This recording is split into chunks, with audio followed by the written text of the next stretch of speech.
اعوذ باللہ السمیع العلیم من الشیطان الرجیم بسم اللہ الرحمن الرحیم الذین ینقضون عہد اللہ من بعد میثاقہ، یہ وہ لوگ ہیں جو اللہ سے عہد کرنے کے بعد، پختہ عہد کرنے کے بعد توڑ دیتے ہیں۔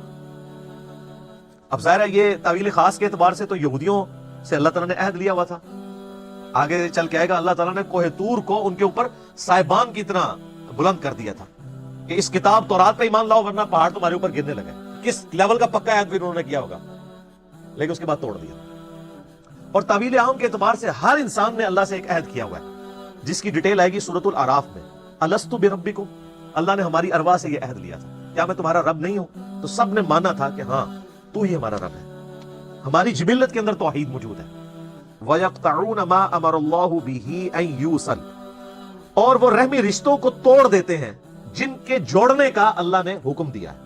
تو حقوق العباد کے معاملے میں بھی قطع رحمی کرتے ہیں، اور قطع رحمی سے مراد جو رحمی رشتے ہیں، آپ کے قریبی رشتہ دار ہیں، ان کے ساتھ وہ اس نے سلوک نہیں کرتے۔ بخاری و مسلم دونوں میں حدیث ہے، جب اللہ تعالیٰ نے صلہ رحمی کو پیدا فرمایا تو اس کو مخاطب کر کے کہا کہ جو تجھے جوڑے گا میں اس سے اپنا تعلق جوڑوں گا، اور جو تجھے توڑے گا میں اس سے اپنا تعلق توڑ دوں گا۔ تو یہ اسلام میں حقوق اللہ اور حقوق العباد یہ پیرلل میں چلتے ہیں۔ وہ غامدی صاحب اکثر ایک بات کرتے ہیں کہ اگر کسی شخص نے کسی کا مال ناحق ہڑپ کیا ہے، یا کسی نے اپنے بھتیجوں یا بھانجوں کی جائیداد کے اوپر ناحق قبضہ کر لیا ہے، یا اپنی سسٹر کی وراثت دبا لی ہوئی ہے، اور وہ یہ سمجھتا ہے کہ میں پہلے تہجد کے 2 نفل پڑھتا تھا اب 4 پڑھ لوں گا تو میری وہ چیزیں معاف ہو جائیں گی، نہ، کبھی نہیں معاف ہوگی۔ آپ خانہ کعبے میں تکبیر اولیٰ کے ساتھ پوری زندگی بھی نمازیں پڑھتے رہے، ایک پیسہ بھی کسی کا دبایا وہ معاف نہیں ہونا۔ بخاری و مسلم دونوں میں حدیث ہے، جس نے ایک بالش زمین بھی کسی کی دبائی، 7 زمینوں کا توق اس کے گلے میں ڈال دیا جائے گا قیامت والے دن۔ وَيُفْسِدُونَ فِي الْأَرْضِ، اور زمین میں فساد مچاتے ہیں۔ فساد تو خود ہی ہو جائے گا نا، جب آپ کسی کی حق تلفی کریں گے تو وہ بڑا ہو کے خود کو حملہ آور ہی بنے گا نا، آپ کے اوپر بدلہ ہی لے گا نا آپ سے۔ جب آپ کسی کے ساتھ زیادتی کریں گے تو زمین میں فساد فی الارض تو ہوگا نا۔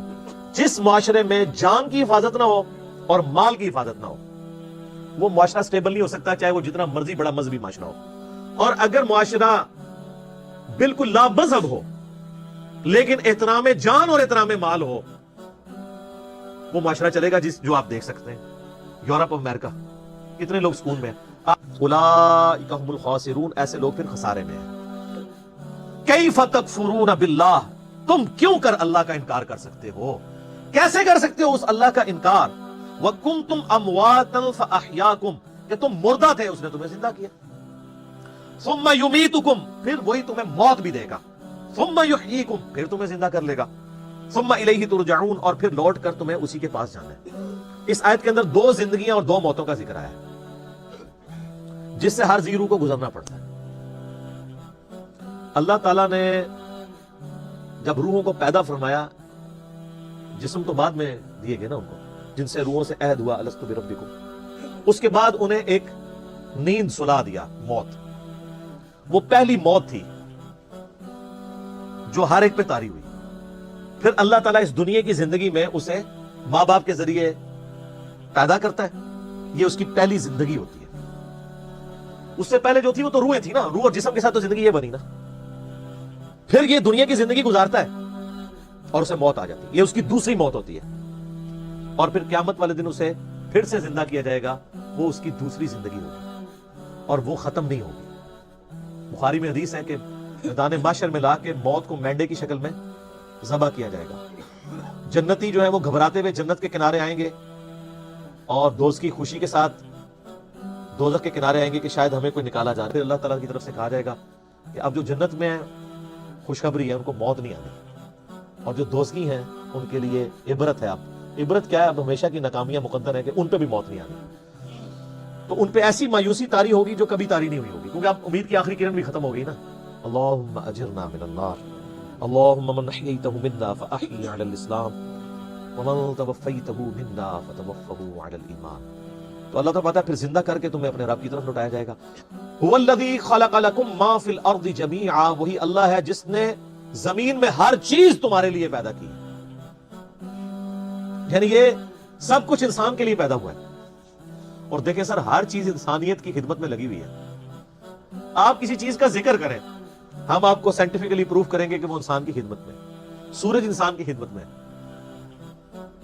سورج کی تپش کی وجہ سے سمندروں کا پانی ایویپوریٹ ہوتا ہے اور وہ بارش کی شکل میں ہم پہ برستا ہے، گلیشیئرز کی فارم میں برف باری ہوتی ہے پہاڑوں کے اوپر، اور وہ سٹوریج ٹینک ہیں اللہ کے. پھر اسی سورج کی تپش سے وہ گلیشیئر پگھلتے بھی ہیں، اور پھر وہ جب گلیشیئرز پگھلتے ہیں تو زمین کے اوپر بھی دریا چلتے ہیں اور زمین کے نیچے بھی سوتوں میں دریا چلتے ہیں. سینکڑوں تربیلا ڈیم کے برابر تو پنجاب صرف زمین سے پانی نکال رہا ہے، وہ اللہ کے بنائے ہوئے ڈیم ہے. اچھا، پھر اس پانی کے ذریعے فصلیں اگ رہی ہیں، فصلیں نہ اگیں جانور نہیں کھا سکتے، ہم نہیں کھا سکتے، نہ جانور زندہ رہ سکتے ہیں نہ ہم زندہ رہ سکتے ہیں اگر پانی نہ ہو اور اگر سورج نہ ہو. دنیا میں ہواؤں کا چلنا، موسموں کا بدلنا، ہر چیز ڈیپینڈنٹ ہے سورج پہ. صرف سورج ختم ہو جائے نا، خود بخود ساری زندگی روح ارض سے ختم ہو جائے گی، کیونکہ پودے اپنی خوراک ہی نہیں تیار کر سکیں گے. جب پودے مر جائیں گے جانور بھی مر جائیں گے تو انسان کیا کھائے گا؟ مٹی کھا کے زندہ رہ سکتا ہے؟ ختم. تو اللہ تمہارے زمین میں ہر چیز میں نے تمہارے لیے پیدا کی ہے، اور اس میں امپلائڈ ہے کہ تمہیں اپنے لیے پیدا کیا ہے. وہ آگے چل کے پھر دعوت آ جائے گی کہ یہ جو پریویلیجز ہی نہیں صرف دے دیے گئے ہیں کہ لو جناب یاشی کرو، نہیں، اس کے گیس میں کچھ ڈیمانڈ بھی کر رہا ہوں. سورہ ذاریات میں تو کھل کے مضمون ہے نا، وما خلقت الجن والانس الا لیعبدون. ہم نے جن اور انسانوں کو نہیں پیدا کیا سوائے اس لیے کہ وہ ہماری عبادت کریں، ہمیں مانے نہیں، صرف عبادت کریں. اور عبادت کا مطلب ہے اللہ کو ماننا اور اللہ کی ماننا، ٹوٹل اوبیڈینس. ثم استوى الى السماء، پھر اللہ تعالیٰ آسمان کی طرف متوجہ ہوا یا مستوی ہوا. فسواہن سبع سماوات، اور پھر آسمانوں کو 7 آسمان بنا دیا. وہو بکل شیء علیم، اور وہ ہر چیز کو اپنے علم کے ذریعے گھیرے ہوئے ہے. اب یہ پورا بریک اپ پھر آگے جا کے سورہ ہود میں، سورہ حامیم سجدہ میں آئے گا کہ 6 دنوں میں اللہ تعالیٰ نے جو ہے وہ زمین و آسمان کو پیدا فرمایا اور جتنے ریسورسز رکھے. اس کے اوپر میرا ایک کلپ بھی ریکارڈڈ ہے، یوٹیوب پہ اپلوڈڈ، آپ دیکھ سکتے ہیں. آج میں اس بحث میں نہیں پڑھوں گا. یہ جو استوا الی السماء ہے، ہم اس کو اللہ کے سپرد کرتے ہیں کہ جیسا کہ اس کی شان کے لائق ہے اس کا بلند ہونا.